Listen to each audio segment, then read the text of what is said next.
So several weeks ago, I went for a CAT scan. I think that's what it was called. It was one of those things you had to get in the machine, and it was a scan of my chest. And I show up at the medical office, and I was met promptly on time by a very polite, confident, young male technician who took me back to the room where the procedure was going to happen, and just very positive and professional. I was in a hurry, as normal for me. It was early in the morning. I had a lot to do. I think I was the first appointment. And as he's beginning his explanation as to what is going on, I'm kind of presumptuous. Again, I'm in a hurry, hadn't given much thought to this. And he says, you're going to take your shirt off and you're going to get on this little thing here and lay down and the things. And as he's saying it, I'm taking my shirt off and I'm getting on the little thing. And he said, wow, you must be in a hurry. And I said, yeah, man, I'm in a hurry. And he said, okay. And he pushes the button and he starts moving me into the machine. And as he's moving me into the machine, he says, you don't have a problem with claustrophobia, do you? And I thought, do I have a problem with claustrophobia? Which I hadn't thought about prior to the question, and remembered a couple of years ago when I got caught. This is what I thought about going to this machine, starting to come over me. As I got caught in an elevator in a parking garage in Florence, Italy. The elevator was not much bigger than I am, and I had four huge Sharon Smith packed suitcases for this long trip we were doing in Europe, and it was probably it was August in Florence, and it was probably literally 120 degrees in that elevator, and I got stuck. And anyway, since that time, just to be frank, had I ever had a problem with claustrophobia? No. But since then, just to be honest in front of a few intimate friends, I've been a little weirded out a few times in closed spaces. This is what comes to my mind as I'm going into this thing. And I said, wait. I said, wait just a minute. Can I come back out for a minute? And he says, sure, and he pushes a button and he comes out, but before I'm out of the machine, I'm out of the machine. And I'm standing there shirtless, with a cold sweat on my brow, embarrassed. And I said, man, I'm embarrassed, but I should have thought about this for a second. I didn't even know how long the thing was. Am I in here for an hour? Am I in here for 3 minutes? I need to, let's just, and he says, well, I was going to offer you that explanation. You jumped in the machine, but I just want you to know, everything's good. Everything's good. This is normal.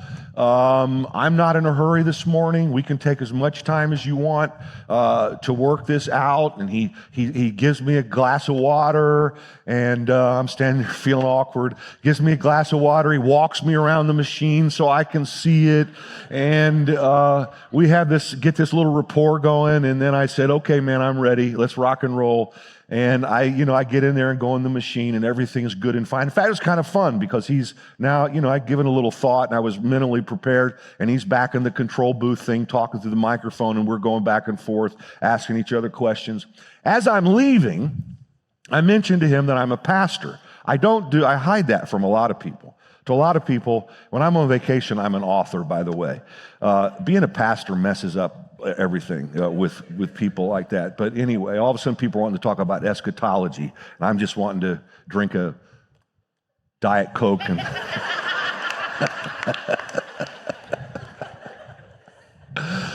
or other libations. And anyway, I mentioned I'm a pastor, which is always a little bit of a risk, and he beams.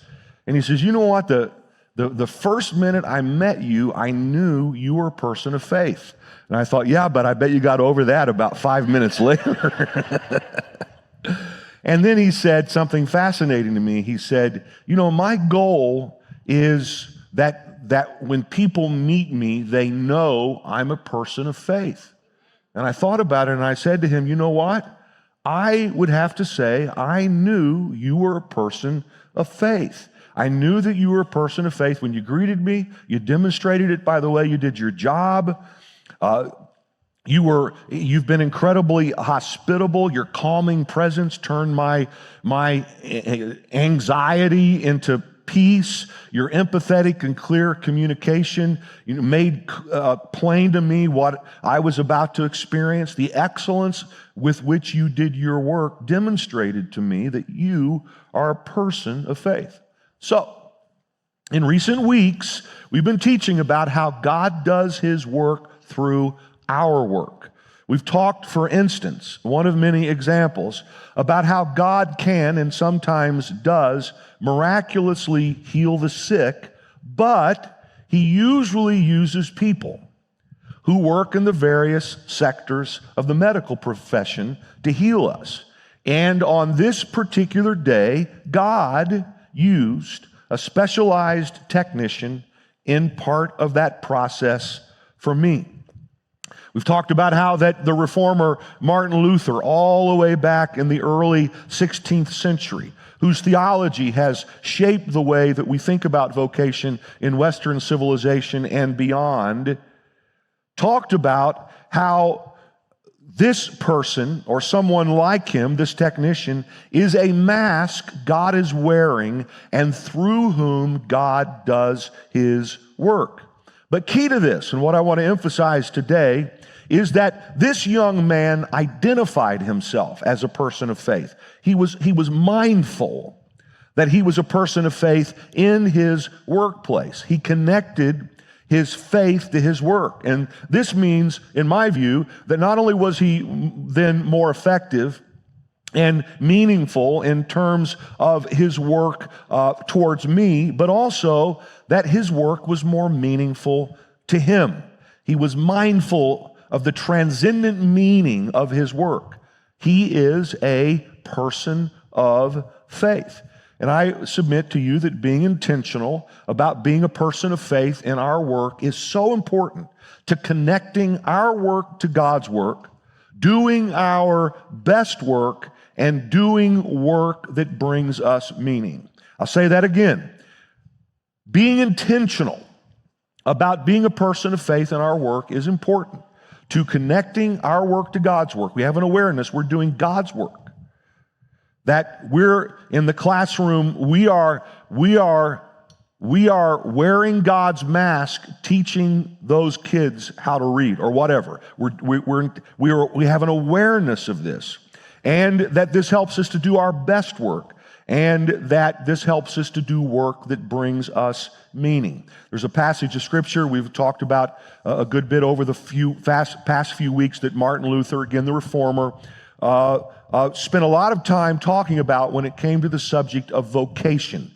Luther's opinion his theology was that whatever work we've been assigned to is work that we've been called to if we're believers. We're believing that we're not where we are by accident, even if that's not where we're always supposed to be. We're believing God's at work in our lives, and then whatever work we've been assigned to, we've been called to. And Luther said, according to the passage I'm about to read, that we are supposed to live as a believer there. We're supposed to be a person of faith in that situation. 1 Corinthians 7:17, each person should live as a believer in whatever situation the Lord has assigned to them, just as God has called them. Now, I'm going to focus on the living as a believer, being a person of faith today. And when I talk about living as a believer, I'm doing it in two ways. One is the vertical emphasis. This is what we focused on some last week, talking about finding people who try to find their identity in their work. We talked about how that we find our identity through our relationship with God by faith in Jesus Christ. So we're talking about being a person of faith in terms of the vertical nature of faith, which is to say, when we believed in the gospel, the good news about Jesus, we were declared right by God or justified, and that we are now everything that God requires a person to be. When you know that, when that's settled, it impacts everything about your life. You know who you are in relationship to God. So part of being a person of faith is believing in Jesus and being in right relationship with God. That impacts everything about who you are and everything about your life. But secondly, I want to talk about it in horizontal terms. I want to talk about how that our faith gets worked out through us in the world around us. And how that we need to have an awareness that as a person of faith, God is using us to impact the environment around us and the people in our lives. So when we live as a believer in our work life, it has powerful impact. And I'm not just talking about being a good and moral person. I know a lot of times when somebody thinks, I'm gonna live as a believer in the workplace, that means I'm gonna be a good person. And obviously that's essential to all of this. But I want to take it way beyond just being a good person. I want to talk about doing good and impactful work. I want to talk about actually impacting the place that you are in.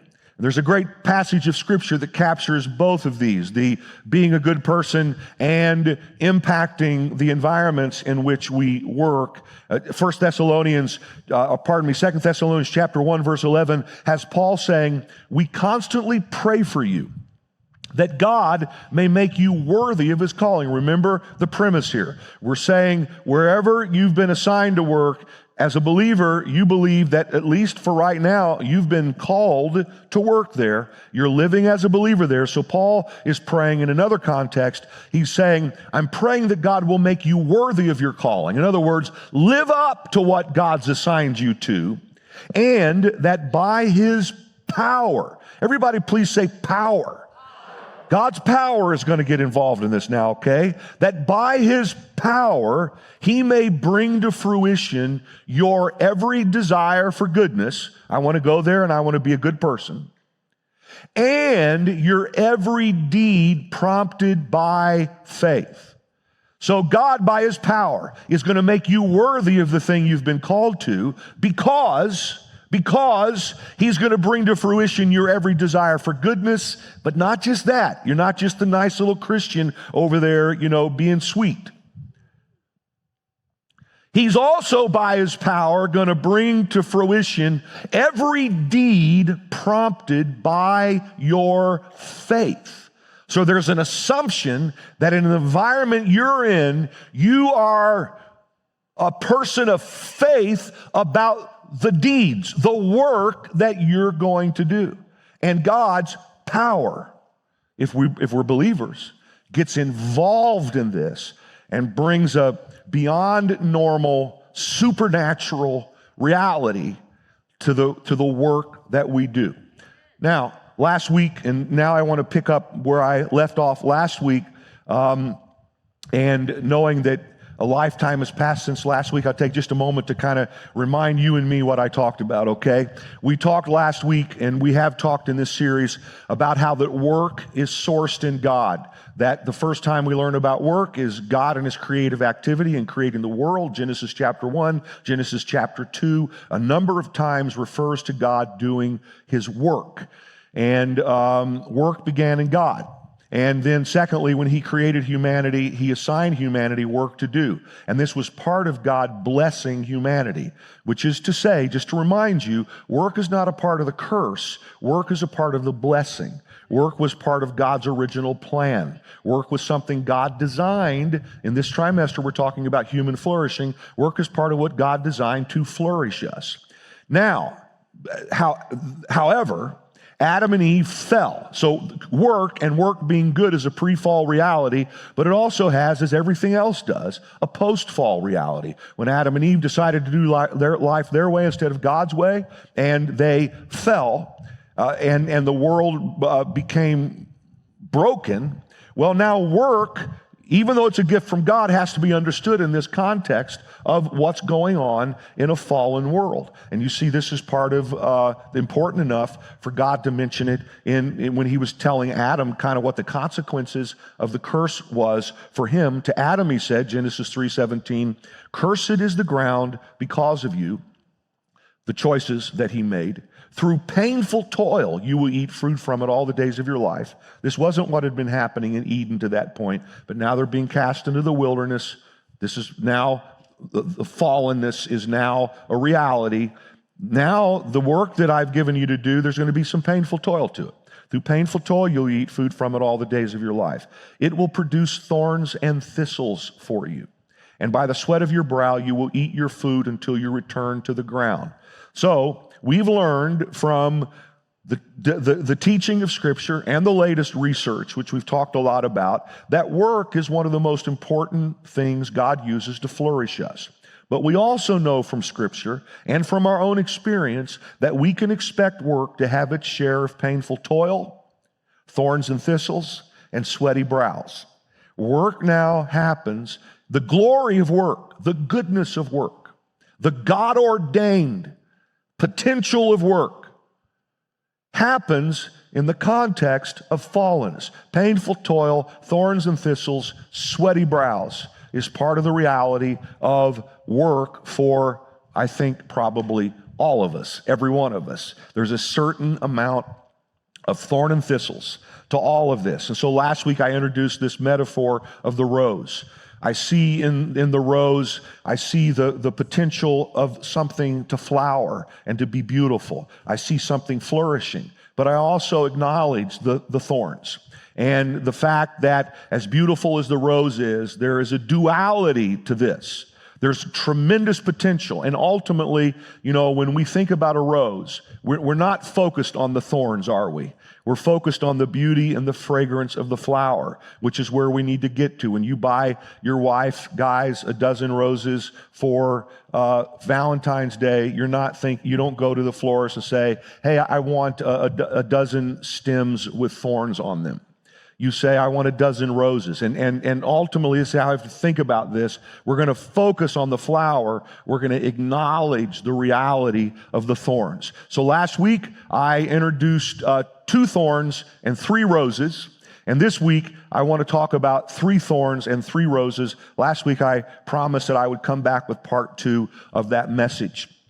And I also, if I ever decide to start a rock band, I'm going to call it Thorns and Roses. But that's a subject for another day. So here's the first thorn.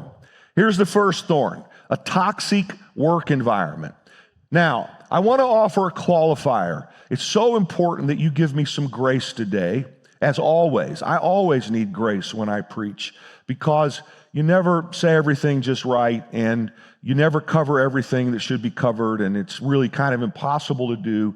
And I need grace when I speak, and particularly when I get into some of this stuff today that's so real to so many of our lives. I just want to say, nothing I'm going to talk about am I going to talk about comprehensively. I'm not going to cover every case. There are exceptions to the rule. I want to acknowledge an issue, and then I have a certain emphasis. I want to talk about how to be a person of faith in light of that thing. And that's going to be my emphasis today. It doesn't mean there aren't all kinds of things that we could talk about, that many of you could talk about, perhaps better even than I could from your own set of experiences. So just know that I'm acknowledging, I'm not going to, when I talk about a toxic work environment, I'm going to touch it. I'm not going to, there's a lot more to be said about it, and that's going to be true of all the things I say if I quit qualifying what I'm going to say and actually go ahead and say it. All right. A toxic work environment is a symptom of any number of factors, including ineffective bosses, unclear goals, poor communication, unrealistic workloads, lack of recognition, inhospitable policies, and much more. But it seems to me, and this is what I want to focus on, that whatever is not right in an organization, and every organization has thorns and thistles, is worsened and multiplied by negative people who focus on the thorns more than they focus on the contribution that they might make to increase organizational well-being. Toxicity, again, it seems to me, this is one aspect of it. Toxicity is multiplied by whatever the opposite is of a person of faith. In other words, when people begin to focus on the toxicity, it doesn't help the toxicity, it worsens the toxicity. And human nature is, sadly, as fallen people living in a fallen world, human nature is to focus on the thorn and not the rose. We've talked in the past about emotional contagion, about the concept of emotional contagion, the very real, scientifically provable fact that people catch emotions from each other. Sadly, it seems easier to catch a negative emotion from someone than it does a positive emotion, although I think we have the opportunity as people of faith to actually turn that around in the environments in which we work. Sean Achor, the Harvard professor who has written several bestsellers on the subject of happiness, incredibly well-researched work, writes this. He writes in The Happiness Advantage, he writes, studies revealed there was a 17-to-1 negative to positive ratio of research in the field of psychology. In other words, for every one study about happiness and thriving, there were 17 studies on depression and disorder. As a society, we know very well how to be unwell and miserable and so little about how to thrive. And he talks about that a little while, particularly as it concerns education. And then this pattern of focusing on the negative pervades not only our research and schools, but our society. Turn on the news, and the majority of airtime is spent on accidents, corruption, murders, abuse. This focus on the negative tricks our brains into believing that this sorry ratio is reality, that most of life is negative. And then I like this a lot. He says, ever heard of medical school syndrome? In the first year of medical school, as students listen to all the diseases and symptoms that can befall a person, many aspiring doctors become suddenly convinced that they have come down with all of them. A few years ago, my brother-in-law called me from Yale Medical School, Achor writes, and told me he had leprosy. But I had no idea how to console him because he had just gotten over a week of menopause and was very sensitive. And we all know there's truth to that, right? If someone's not feeling well and they start telling you how they're feeling and they discuss their symptoms, I mean, it's hard sometimes to think, my stomach's kind of bothering me a little bit right now as well. Anyway, we catch emotions from one another, and sadly enough, it seems particularly easy because there's such a focus on the negative things to catch negative emotions from each other. Now, this doesn't mean that there aren't toxic work environments. Clearly there are, and pretty much every work environment has some toxicity somewhere. Again, whatever work we're doing, even church work is done in the context of a fallen world. So, but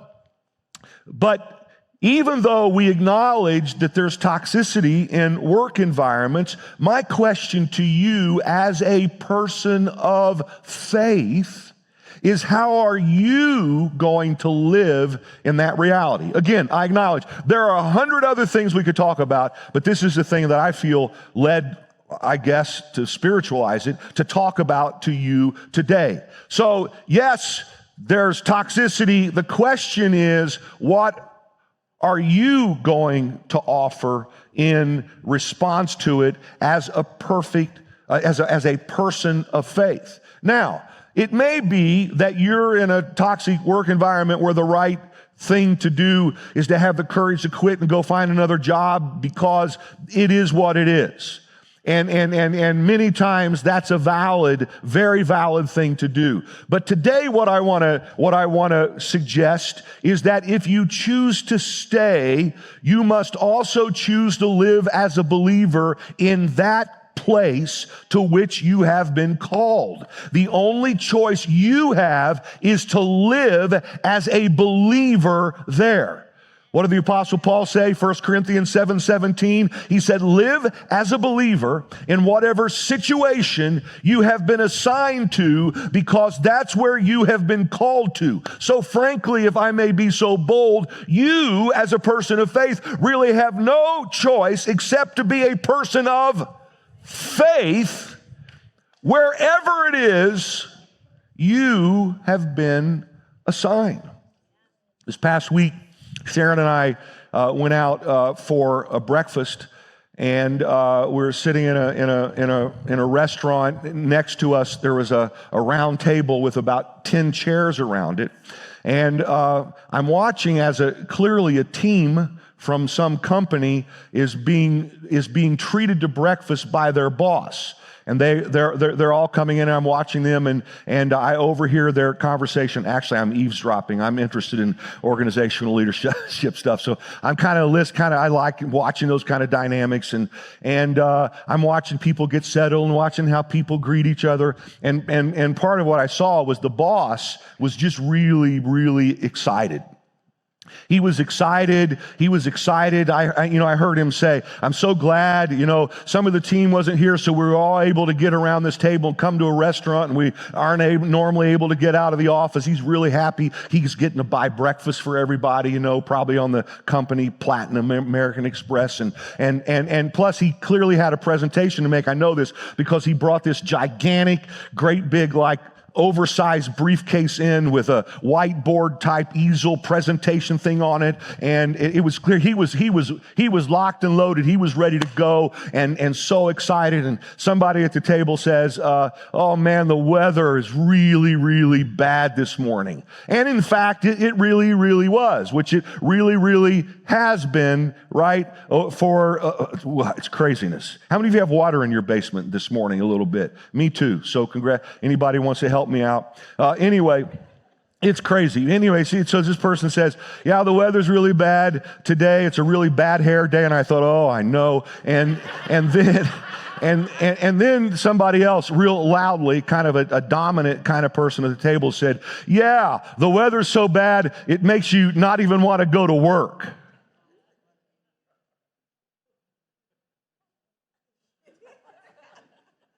And I thought, there's got to be one in every group of 10, right? What did she just accomplish by making that statement? Nervous laughter around the table. The boss is sitting there.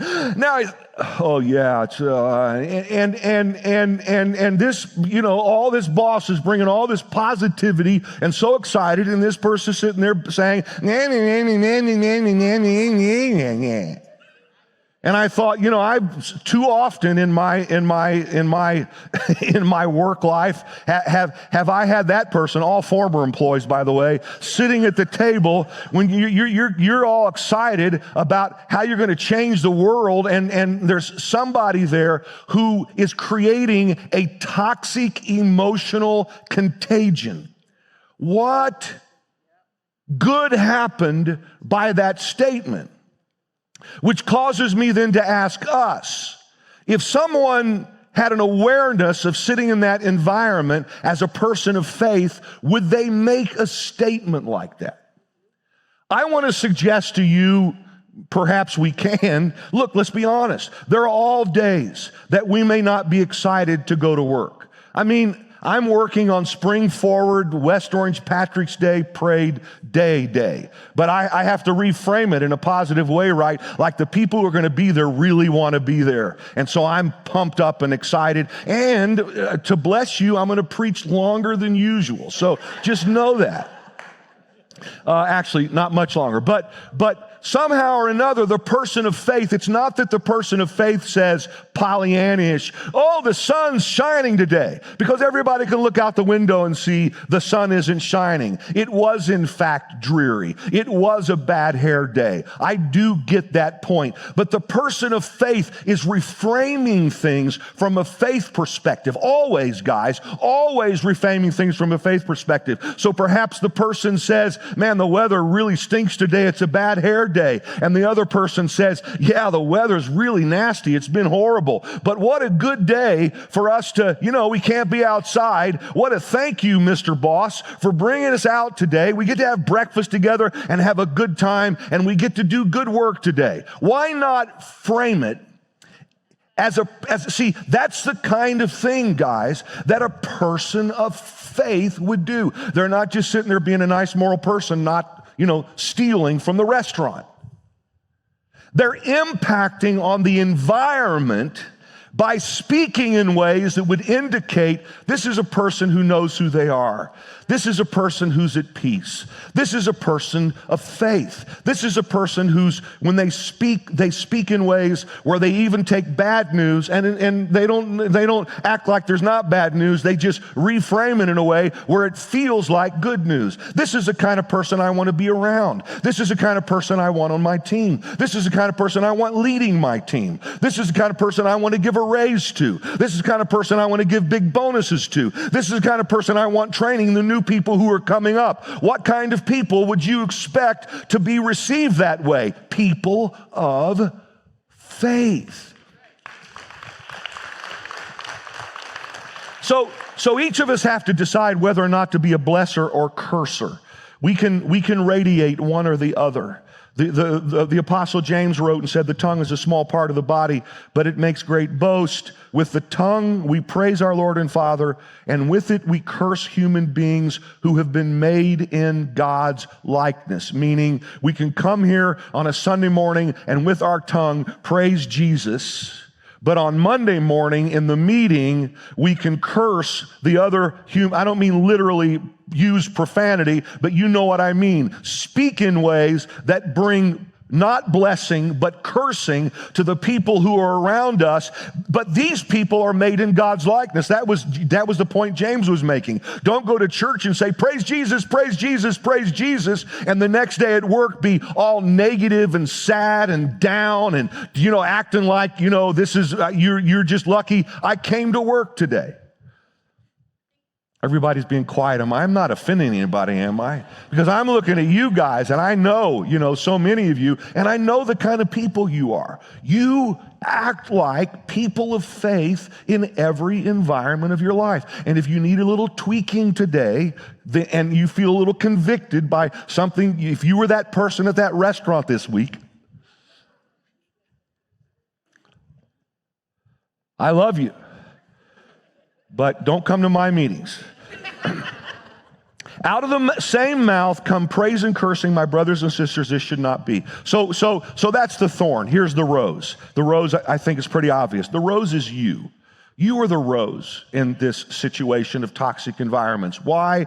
Because you're a person of faith. You believe in God. You have peace with God. This radiates from you. You believe in people made in God's likeness. And you believe that even negative situations can turn to good. This doesn't mean, again, that you ignore challenges or toxicity or that you don't find ways to confront them. But even when you confront them in positive ways as much as is possible. You know who you are. You believe God is at work in and through you. You radiate blessing, not cursing. Again, you're not Pollyanna. It's like Paul sitting in prison, writing to the Philippians. He doesn't want to be in prison. He made it clear he didn't want to be in prison. He was in a situation he didn't want to be in. But he believed that for that moment he was assigned, and that's where he was supposed to be, but he's hoping it's not going to be long. But this is what he says in that context. Philippians 4:18. Finally, brothers and sisters, whatever is true, whatever is noble, whatever is right, whatever is pure, whatever is lovely, whatever is admirable, if anything is excellent or praiseworthy, think about such things. And then a couple beats later, I have learned the secret of being content in any and every situation.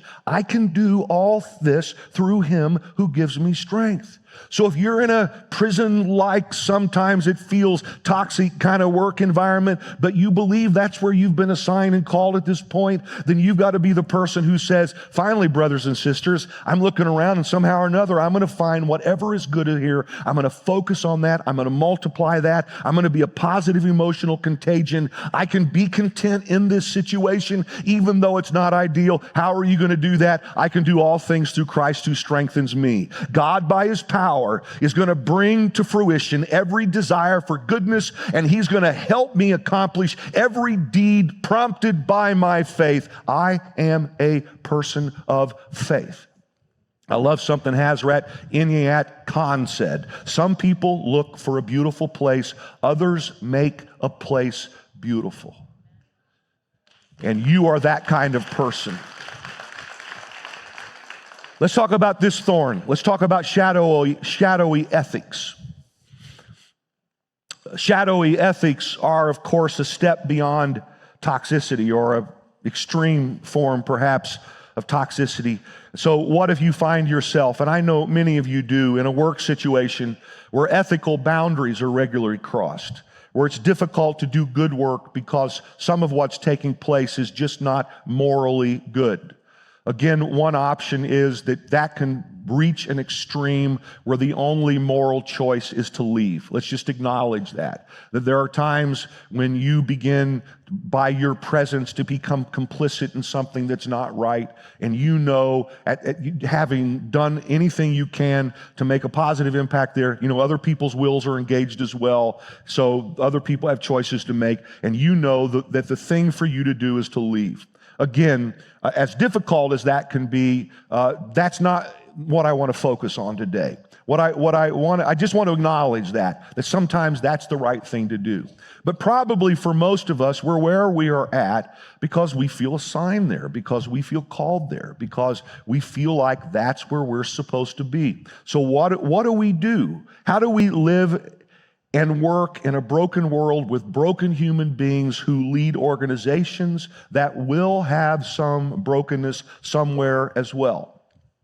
We have to figure out how to be a person of faith there. So that's the thorn. The rose is to overcome evil with good. It's an amazing passage here in Romans that says so much in so few words. It's where the Apostle Paul said to Romans, you know, living in difficult times, in fact, trying to work through submitting to governing authorities who were not by any idea motivated by a Christian worldview or Judeo-Christian moral and ethical thoughts. And so Paul's trying to write to them, how do you live in this situation where you're submitted to authority that's, you know, you would wonder whether or not you can follow that person. And this is what Paul said in part.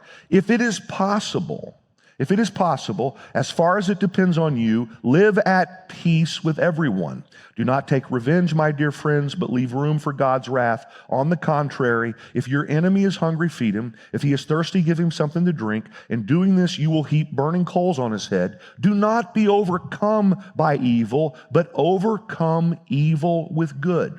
Do not be overcome by evil. Don't give in. Don't become a part of it, but overcome evil with good. I really felt strongly this week to encourage some of you to consider the possibility that you are where you are because you are needed there. Jesus said we're supposed to be salt and light.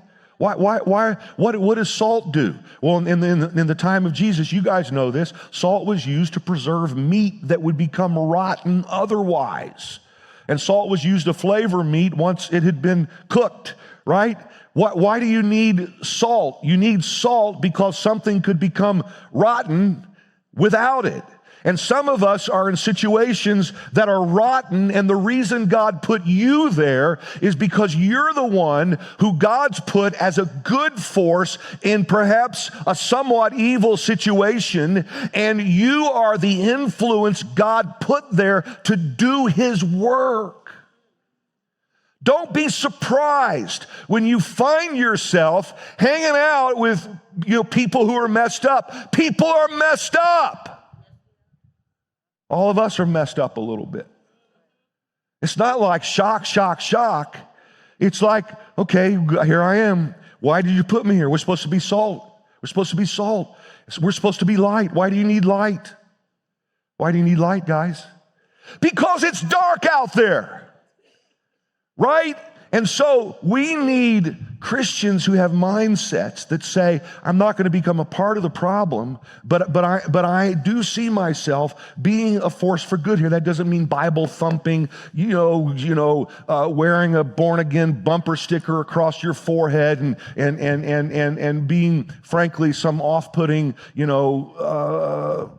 preachy, just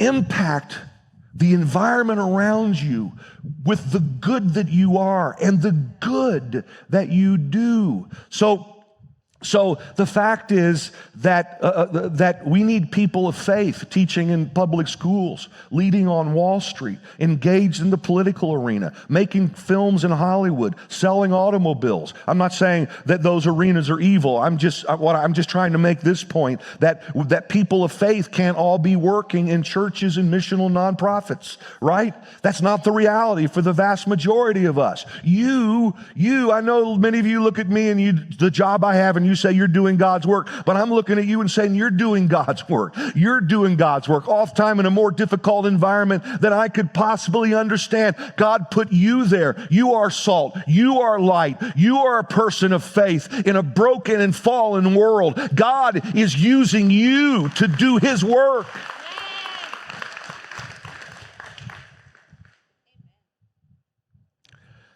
Great story I read this week about a guy who faced an ethical dilemma. He had a high-powered position leading a division in a Wall Street private equity firm, and the team that worked for him identified an excellent investment opportunity that would provide a good return for his team and company and customers. The only problem was that this business, in this guy's estimate, was not only not doing good, but it actually was doing harm societally. It wasn't illegal, and the firm he worked for had no problem investing and making money off of this business. But this guy, is torn between his obligation to the company and his team and his customers to seize, meaningful financial opportunities while feeling conflicted because he knew the harm that this particular company was doing. He had the ability, if he wanted, to veto it. And after wrestling with this ethical dilemma, which is what you do, guys, right? You wrestle with ethical dilemmas. It'd be nice if everything was black and white, but there's a lot of gray when it comes to these kind of things, right? And so he wrestles with it, and he decided the best thing he could do was to not say no to the opportunity, because he knew the bank next door, metaphorically, would quickly take the business, and the thing would still go on, whichever bank was investing in it. But he announced to his team that though he was saying yes to it, that he was personally refusing his part of the bonus that was going to come from that particular business. Now, that's one of, all kinds of different ways that we might think about things. But what I'm trying to say is I'm encouraging some of you who are working in difficult places with ethical and moral dilemmas that if it's possible, Romans 12, stay there if it's possible and try to overcome evil with good. We need people of faith in places like that. You'll remember real quickly I'm really running late today.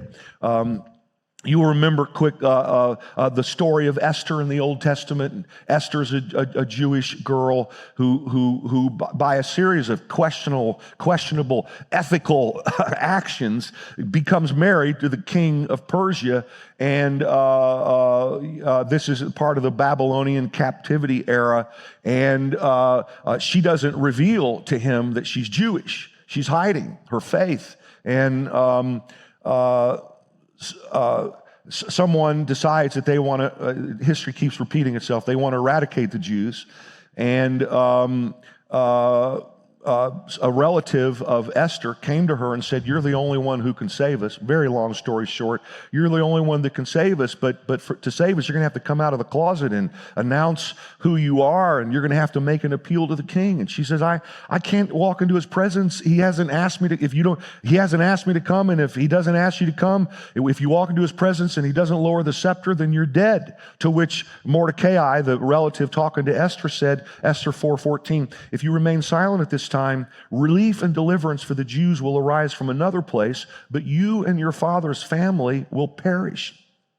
And who knows but that you have come to your royal position for such a time as this?" The King James famously says, "Who knows but that you've come to the kingdom for such a time as this?" To which Esther says, "I will go to the king, even though it's against the law, and if I perish, I perish." Now look, guys, for most of us, overcoming evil with good refers to the way that we show up every day and do our work and influence everything we can for good. But some of you have been put into positions where you're going to have to choose your moments to step up and to be the person who's willing to risk it all to say, if I perish, I perish. If I lose my job over this, I lose my job over this. But this particular matter is of such import. I believe God has put me in this position to be able to speak to this particular thing. And so as a person of faith, when you're the one being put on the board, when you're the one getting promoted to executive vice president, when you get appointed to the CEO, when you're the person, who's leading the team, I don't think every day we're supposed to be walking in there doing, battle. I think we're just supposed to be good, and we're supposed to be people of faith, and we're supposed to be doing good work, and we're supposed to be influencing everything in the most positive way possible. But just consider there may come a moment, or there may come moments when you're in the position you're in to step up and to make a difference, and if necessary, to risk it all in order to overcome evil with good. Of course, the good news is the king put his scepter down. She gained respect. The Jews were saved. And I think, most of the time that's the way things work out. But we can't be afraid to use our influence for good. Okay, here's the final thing. Let me quickly offer this as my close. Here's the third thorn. It's low expectations. It may sound like a strange thing to say in light of all the rest of this and all the things that could be talked about, but I just want to finish it this way. You may be familiar with the Dutch phrase, do normal. I'm sure I'm not saying it correctly. In English, it's do normal. And this is a big part of Dutch culture, is to be normal or to act normal. It gets manifest in a lot of ways. You might notice that you'll frequently see, when you see these ratings of the happiest countries in the world, that the Netherlands is usually up there at the top of the list. And I read, obviously, I read a lot of things. I read that kind of stuff just kind of curious. Well, why are they happy? And there are actually several reasons that systemically, some really positive things that you could look at and say, I see why they're a happy country. But at its root, I think it's this idea of be normal or do normal. A CNBC article that I read a few weeks ago about the Netherlands being one of the happiest countries offers 5 reasons, and number 4 is just be normal. A famous Dutch saying, "Do normal, dat is al gek goneg." How'd you like that? You didn't know I could speak Dutch. Which means just be normal, that's already crazy enough, meaning that the CNBC article, that if you put in too many hours or too much effort into your job, you likely won't get any accolades. Instead, you might be on the receiving end of some eye rolls and sighs, while also being told to just be normal, go home, and take some time for yourself. And this is an opinion, capital O, opinion, this is my opinion. I don't have a verse for this. This is my opinion. I think one of the reasons that they're so happy in the Netherlands is they have low expectations and they're rarely disappointed. In fact, I actually did read an article about that one time that I couldn't find this week. They just be normal. It's not like I expect a whole lot. And you find this in Dutch culture everywhere. I'll show you a pretty dramatic illustration of this in a few moments, but they want to just be normal. So like at lunchtime, a tour guide told us that the common Dutch lunch at lunchtime is white. They go in a little store, they buy white bread, they buy cheese, they buy mayonnaise, they make mayonnaise and cheese sandwiches. It's the ultimate white bread and mayonnaise culture, which is why I moved away from Indiana, by the way, because I don't want to live in a white bread and mayonnaise culture. I like the spice of New Jersey and all these cultures and all that. Anyway, nonetheless, I couldn't do it anymore. And I don't even like to go back, just to be frank. I could get bored the minute I fly into Indiana airspace. When you're in the Netherlands, you don't eat at Dutch restaurants unless it's in the morning. You get a Dutch pancake. That's a go for that. But the Dutch tour guides will say, you'll say, where should we eat? Give us a great Dutch restaurant. They'll say, don't eat a Dutch restaurant. The Dutch food foods, it's just normal. I mean, how many of you went out for Dutch food last night? I mean, nobody in the room. But if I said Italian or I said Mexican or I said, anyway, you get the point. It's just normal. I mean, that's just the way it is. It shows up in all kinds of ways. Just be normal. And this came into clear relief for me when me and an elder in our church, Dr. Abe Thomas, were on a walking tour being led by a Canadian tour guide. Now, if you can get a Canadian person to talk about another culture being boring, and to all my Canadian friends, I don't know what to say except I'm sorry, okay? But this is a Canadian tour guide talking to us about this be normal thing in Dutch. Look at this, and I'll wrap this thing up. Say again what you said about being normal. So this. Oh, wait a second. You got to pause for a second. I'm sorry, I forgot this part. This is the memorial. This is in The Hague, the seat of government in the Netherlands. And by the way, I really like the Netherlands, and I like Dutch people. Okay, but this is the seat of government, The Hague in the Netherlands, and they're showing us the monument to the Constitution. That's what you're looking at here. Can we start it over from the beginning? This is the monument to the Constitution in the Netherlands. Say again what you said about being normal. So this is the monument to the Constitution in the Netherlands. Yeah, this is the physical representation of do normal. The whole expression is be normal, even then you're crazy enough. That is as normal as you can get. Sure is. We're comparing this in our minds to Washington, D.C. Feeling better about being an American. The memorial to the Constitution. Now compare that. Let's go to D.C. Let's look at the Constitution Gardens with the Washington Memorial in the background. What do you want? You want the normal, just be normal thing in The Hague? Or do you take that? Let's look at the Lincoln Memorial. Thankfully, some architect didn't say, let's just be normal. Let's just be normal, right? Or let's go to the Martin Luther King Memorial. Thankfully, somebody had a majestic vision, right, of what this was. This is the kind of thing you walk in that space, and I've been there several times. You walk in that space and your heart leaps. You're so inspired. You're so moved. It's an amazing thing to experience. So as far as I'm concerned, you can have normal, and then you can have something more than normal. And I just want to say that I think too many people who call themselves people of faith have low expectations about themselves and have fallen into a just be normal, don't expect too much of myself, and we won't be too disappointed mentality. That's the thorn. Here's the rose. Expect like a believer. Amen. Expect like a believer.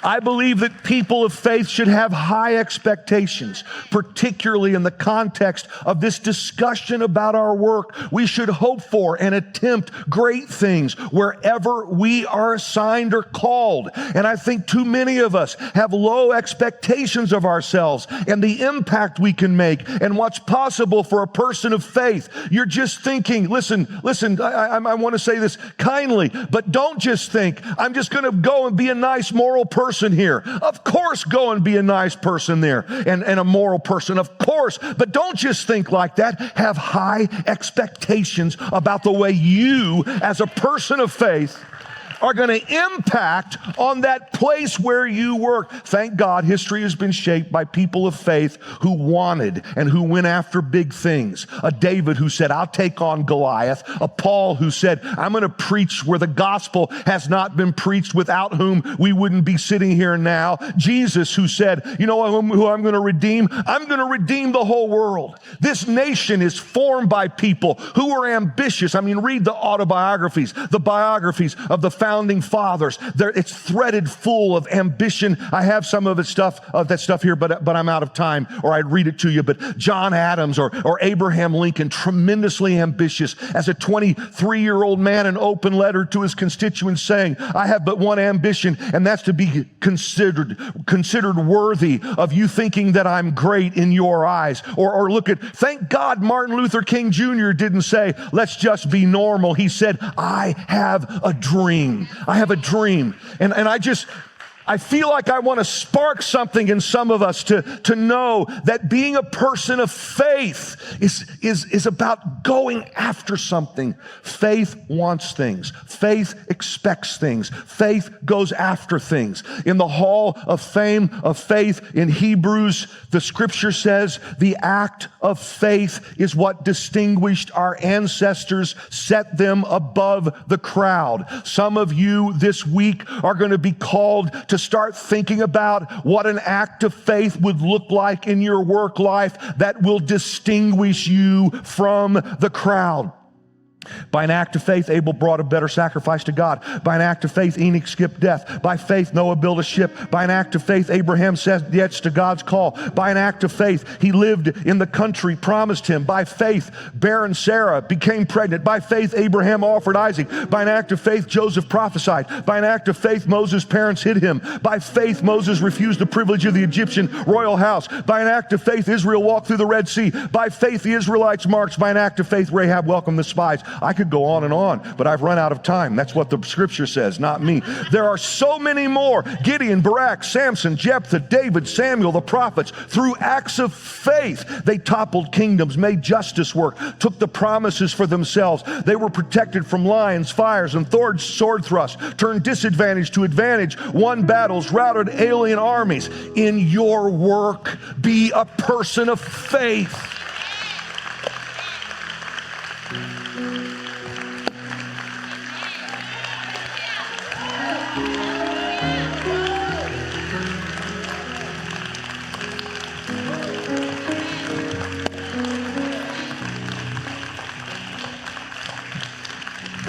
Get up and go after it tomorrow. Come on.